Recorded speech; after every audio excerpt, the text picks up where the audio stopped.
Hello everyone and welcome to my channel. Today we're going to be painting up the Reductus Saboteurs from the Shadow Throne box set.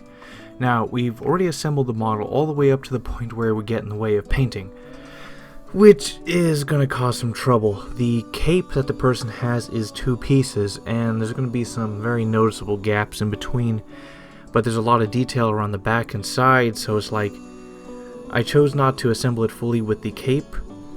But you could probably do this, and honestly, probably looking back now, it would have been better to do that and fill in the gaps, because the details in the back are not the biggest, not the best, but they're there.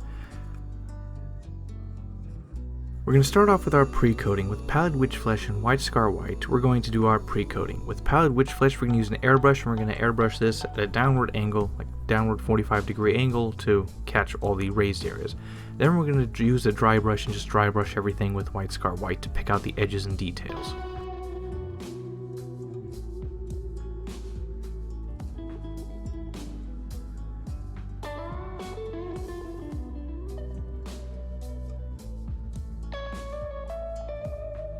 And then with Eshin Gray mixed 1-to-1-ish with Lamian Medium, we're going to apply this onto the shin pads, boots, and chest pieces, armor thingy.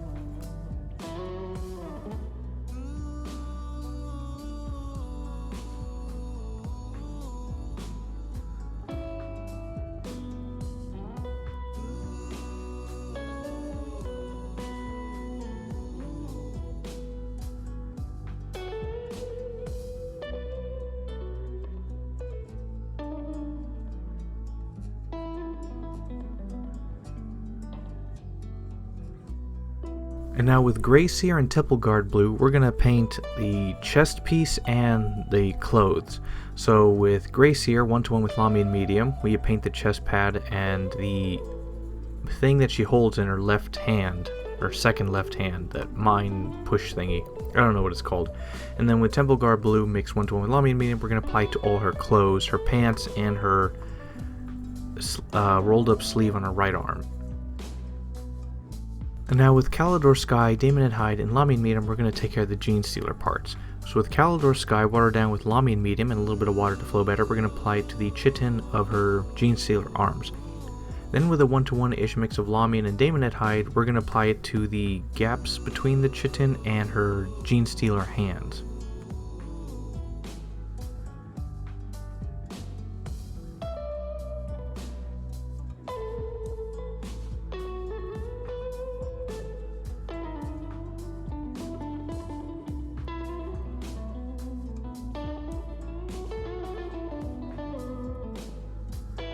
Alright, now with Cadian Fleshtone, Pallid Witch Flesh, and Daemonette Hide with some Lamian Medium, we're going to paint the skin. Now, I don't exactly have the exact measurements because I kept going back and forth, but basically, Cadian Fleshtone is the base.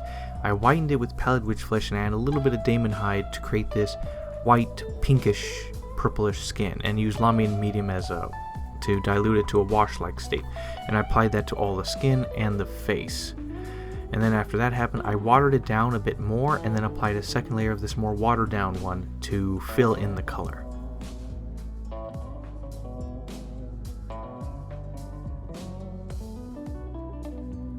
Alright, now with Lamian Medium and Magos Purple, sort of 1-to-1 or maybe 2-to-1 with Lamian at first, we're going to start doing more details on the head. So basically we're going to coat the entire head in this very diluted Magos Purple with Lamian Medium.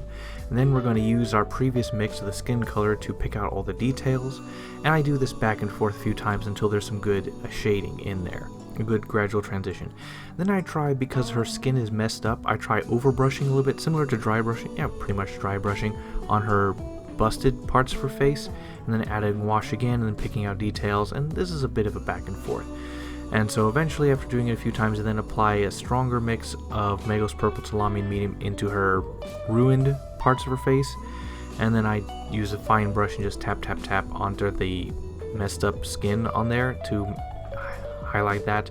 And then finally I take the skin mix and I add more Pallid Witch Flesh to whiten it further, and I apply it on her most prominent features, just straight lines on her nose, maybe her mouth, around her eyebrows and stuff like that, to make it more noticeable. Alright, so I used a 0.25mm micro pen to do the eyes. So this was detail I can never show because I basically have to have the model like right up to my face so I can see the details, so I can't really film it. But essentially, I filled the mouth with like Corvus black so that there'd be a black underneath, and I tap with pallid witch flesh to create the spotted effect to make an appearance of teeth. I applied the same thing to her eyes to make that, and then I did a few simple dots of this micro pen on there to create the dots, and overall it looked well. This head, there wasn't really a specific way to do it. It was more like me constantly going back and forth between applying wash, highlighting, overbrushing, wash, stronger highlights, stuff like that. So this is more of like me working with clay. I kept coming back to it to get it better. Yeah, this is just me after going over it for a while. It was an interesting face. I chose this one because I wanted to try the burn to feature on her face to try my hand at it. Now with Gryph-hound Orange and Lamian Medium mixed around 1:1, we're going to apply 2 coats of this onto her cape, inside and out. And looks pretty good.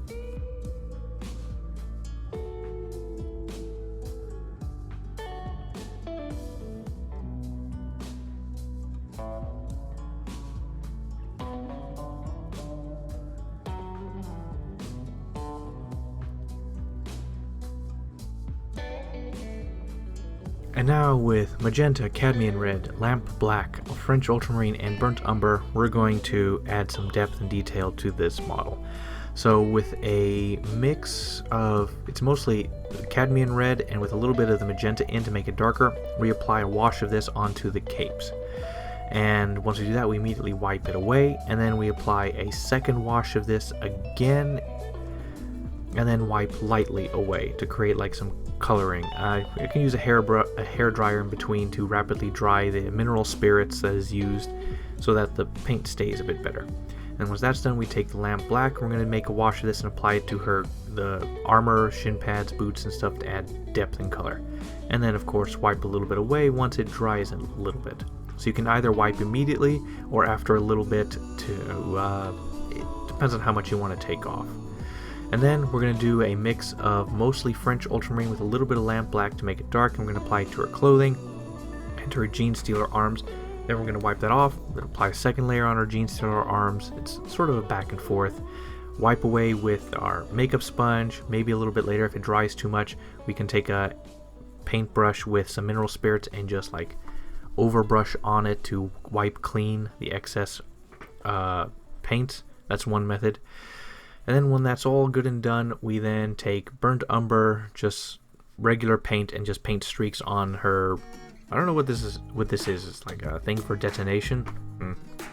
Yeah, and this step is mostly where you can have the most fun. We're adding shading and shadow in here, so it's a nice fun step.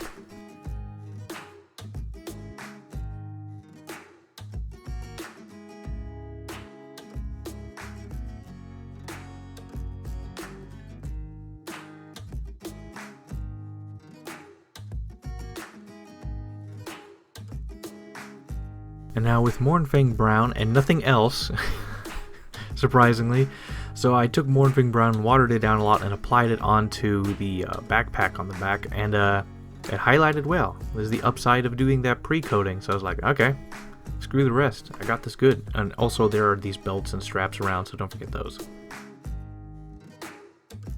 And with Blood Angels Red and a little bit of Lamian Medium, just to help it flow better, we paint the dynamite stick she has on her marker and on her person. She has like 3 on her waist. 1 is in a single one, and then there's 2 on the right. I don't know, that could be a flare, but how would I know?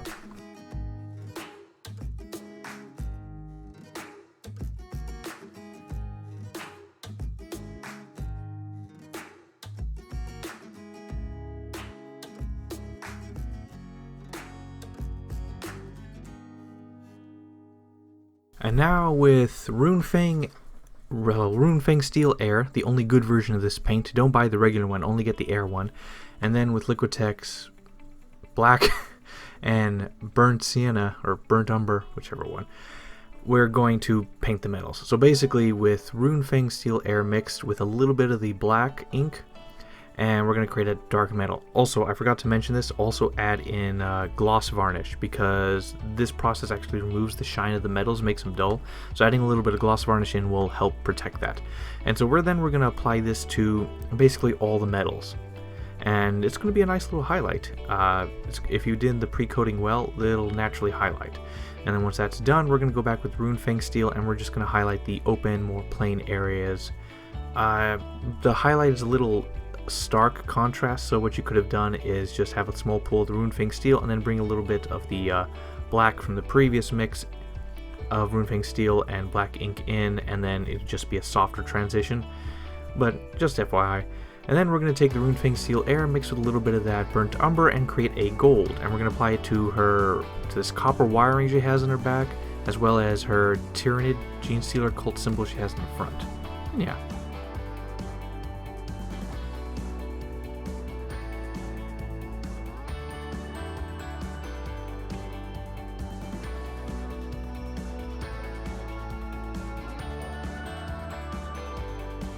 Alright, with Steel Legion Drab, Corvus Black, Averland Sunset, Warpstone Glow, Evil Sun Scarlet, we're just going to knock out a bunch of small details.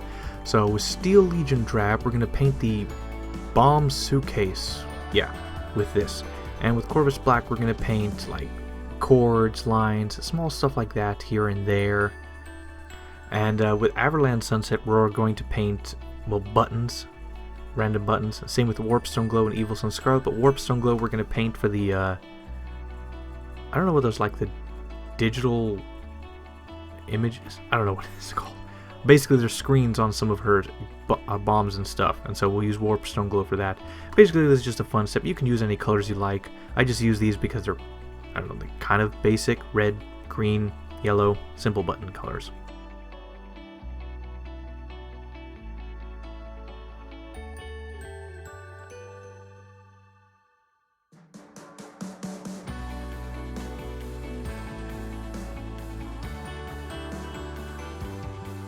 Alright, I want to pause and, well, take a look at this. So remember at the beginning I said that, like, the cape is in two parts and it's going to be obvious after the fact. It's more obvious than I thought. I hate it when they do this. So on her right thigh you can see there's this toolkit and there's stuff behind that. I wouldn't be able to paint it properly if I put the cape entirely together. In fact, there is a gun holster on her left side that is a part of the cape. And so it became this trade of what I want to be painted better, to be more visible. But now after looking at it, this gap is so big that it trumps any kind of negativity that I would have gotten from not being able to properly paint her gun holster and her right toolkit on her right side. So if I had to do this model again, I would have the cape attached so I could fill it in properly with some form of putty, and this would not be visible. So just FYI moving forward, it wasn't worth it. Alright, so I gave up on the previous bases because I just couldn't get them to work. So I went back with one of my older designs that was pretty neutral and could work pretty well. This is my base design that I used for my Stormcast Eternals when the Dominion box came out. So it took me an extra day, printed these suckers out, and gave them just the same paint job. Eshin Gray and Dark Reaper dry brush, and I did that same to the rocks and dirt that's on the icons and her foot so that it would match the base. And then with AK Interactive Ultra Matte Varnish, we applied this to everything that wasn't metal.